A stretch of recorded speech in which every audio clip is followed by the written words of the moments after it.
শুভ সকাল বন্ধুরা, আশা করি সবাই ভালো আছেন। আপনাদের আশীর্বাদে আমিও ভালো আছি। তো আজকে আমি দেখাবো সকালে কী কী রান্না করব, দুপুরে কী কী রান্না করব সেটা আপনাদের সাথে আমি শেয়ার করব। তো আমার পাশে থাকেন, দেখতে থাকেন। তো চলেন আমি সকালবেলায় কী রান্না করি সেটা আপনাদের এখন আমি দেখাবো, আপনারা দেখতে থাকেন। আর আমার ভিডিওটা কেমন লাগে সেটা আমার কমেন্ট বক্সে জানাবেন প্লিজ। সকালবেলায় রান্না করব লোটসের স্যুপ, আর এই সাইডে ডিম সিদ্ধ দিয়ে দিয়েছি। এই পাশে লোটসের স্যুপ রেডি। তো সকালবেলা আমি কী কী কাজ করি সেটা আপনাদের সাথে আমার শেয়ার করতেছি। এখানে ডিম সিদ্ধ করে রেখে দিয়েছি। এই পাশে আছে রং চা। তো আমার সকালবেলা রান্না করা কমপ্লিট হয়ে গেছে। সকালবেলার খাবার হচ্ছে রং চা, ডিম সিদ্ধ। এই পাশে লোটসের স্যুপ। তো আপনারা আমার পাশে থাকেন, দেখতে থাকেন আমি দুপুরের জন্য কী কী রান্না করব। তো বন্ধুরা, আমার রুম ঝাড়ু দিয়ে শেষ, সেই ভিডিওটা করতে পারিনি। তো এখানে দুপুরে রান্না করব লাল শাক ভাজি, তার জন্য লাল শাক ভেজে ধুয়ে নিয়েছি। তো বন্ধুরা চলেন একটু ছাদে যে আপনাদের ছাদের দৃশ্যটা দেখিয়ে আসি, রোদটা কেমন উঠেছে সেটাও আপনাদের দেখাই।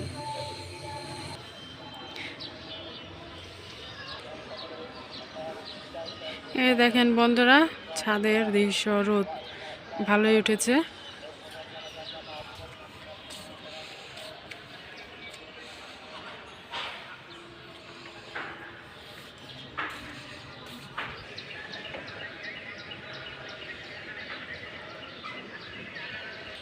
তো বাসায় চলে যাচ্ছি।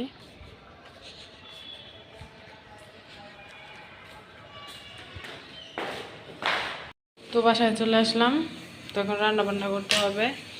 তো লাল শাকটা কেটে নিব আর মাছের ঝোল করব। এই পাশে আমার কাটটা শেষ হয়ে গেছে। লাল শাকের জন্য পেঁয়াজ কুচি, মরিচ কেটে এই পাশে কড়াইটা বসে দিয়েছি। আর এই পাশে আমার সব কিছু রেডি। তো কড়াইটা গরম হলেই আমি লাল শাক, পেঁয়াজ কুচি সব দিয়ে দিব। কড়াই গরম হয়ে গেছে, তেলটা আমি দিয়ে দিয়েছি। এখন আমি পেঁয়াজ কুচি দিয়ে দিব। পেঁয়াজ কুচি দিয়ে দিয়েছি। পেঁয়াজ কুচি একটু লাল হবে, তারপর আমি লাল শাক দিয়ে দিব। পেঁয়াজগুলো লাল হয়ে গেছে, এখন আমি লাল শাকটি দিয়ে দেব। লবণ দিয়ে দিব পরিমাণ মতো।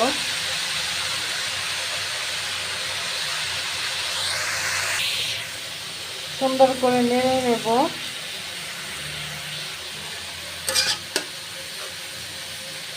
লাল শাকের যে জলটা উঠবে সেটা আমি ফালাবো না, শুকিয়ে নেব। এই পাশে লাল শাক হতে থাক, আমি মাছের ঝোল রান্না করব। তার জন্য এখন আমি এই সবজিগুলো কেটে নেব। এই পাশে আমার কাটা হয়ে গেছে, সবজিগুলো কেটে ধুয়ে নিয়েছি। এই পাশে আমার লাল শাক হয়ে গেছে, আমি নামিয়ে নেব। লাল শাক ভাজি আমি নামিয়ে নিয়েছি।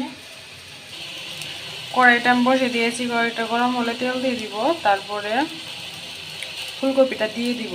ফুলকপিটা একটু আমি ভেজে নেব আগে। আপনারা দেখতে থাকেন আমি কিভাবে মাছের ঝোল রান্না করি। ফুলকপিটা আমি একটু হলুদ আর লবণ দিয়ে দিয়েছি, হালকা ভালো করে আমি ভেজে নেব।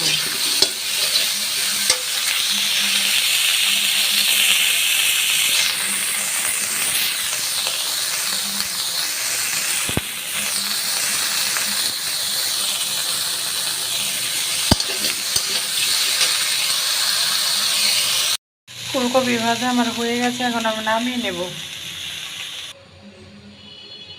এই পাশে আমি মাছগুলোর মধ্যে হলুদ, মরিচ, লবণ, সজের ফাঁকি দিয়ে দিয়েছি। এটা মিশিয়ে আমি এখন তেলে দিয়ে দিব।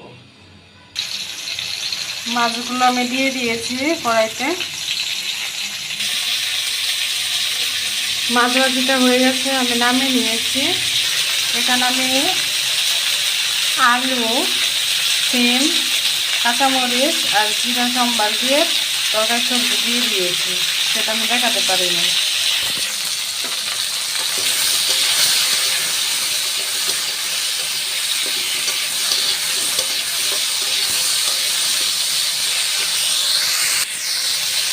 এখন এখানে আমি পরিমাণ মতো লবণ, হলুদের গুঁড়ো, মরিচের গুঁড়ো আর সবজি সবজিটা দিয়ে দিব।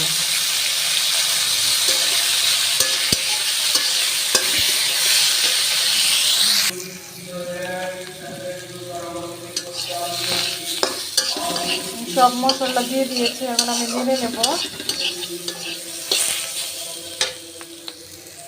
এই পাশে যে আমি কপিটা ভেজে রেখেছিলাম, এই কপি এখন আমি দিয়ে দেবো।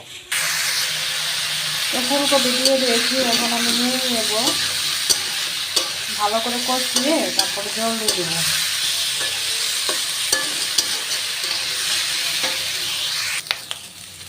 আপনারা দেখতেই পারতেছেন আমার সবজি কষানো হয়ে গেছে, এখন আমি জল দিয়ে দিব।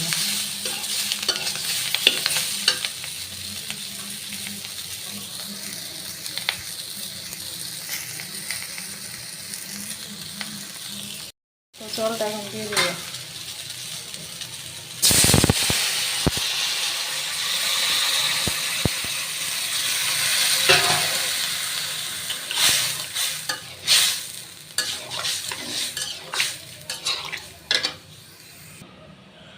ওই পাশে আমার তরকারিটা হতে থাক, আমি এই পাশে রুমটা মুছে নেই।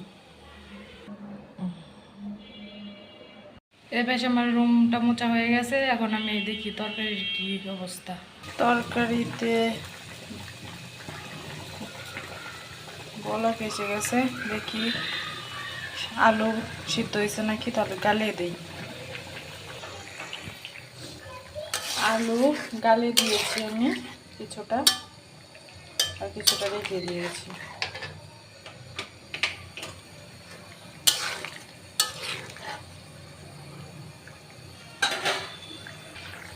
মাছগুলো দিয়ে দেবো।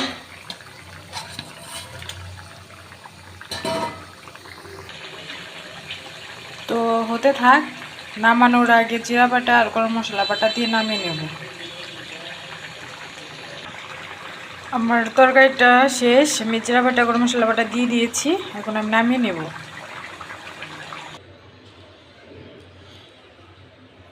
আমার তরকারির ফাইনাল লুক দেখেন আপনারা, কেমন হয়েছে আমার তরকারি সেটা আপনারা কমেন্ট বক্সে অবশ্যই জানাবেন। বন্ধুরা, ভিডিও আর বড় করব না, আজ এ পর্যন্তই। তো আমি সকাল থেকে দুপুর পর্যন্ত কি কি করলাম, কি কি কাজ করলাম, কি রান্না বান্না করলাম, কোথায় গেলাম, সেটা আপনাদের সাথে আমি শেয়ার করলাম। তো আমার ভিডিও আপনাদের কেমন লেগে থাকে সেটা আমাকে অবশ্যই জানাবেন। আর বিশেষ করে আমার আইডিটা সাবস্ক্রাইব করে যাবেন, আমার ভিডিওতে লাইক কমেন্টস দিয়ে যাবেন। তো ভালো থাকবেন, সুস্থ থাকবেন, আমাদের জন্য আশীর্বাদ করবেন, আমরাও যেন সুস্থ থাকি, ভালো থাকি। আবার নতুন একটা ভিডিও নিয়ে আসবো। তো ধন্যবাদ।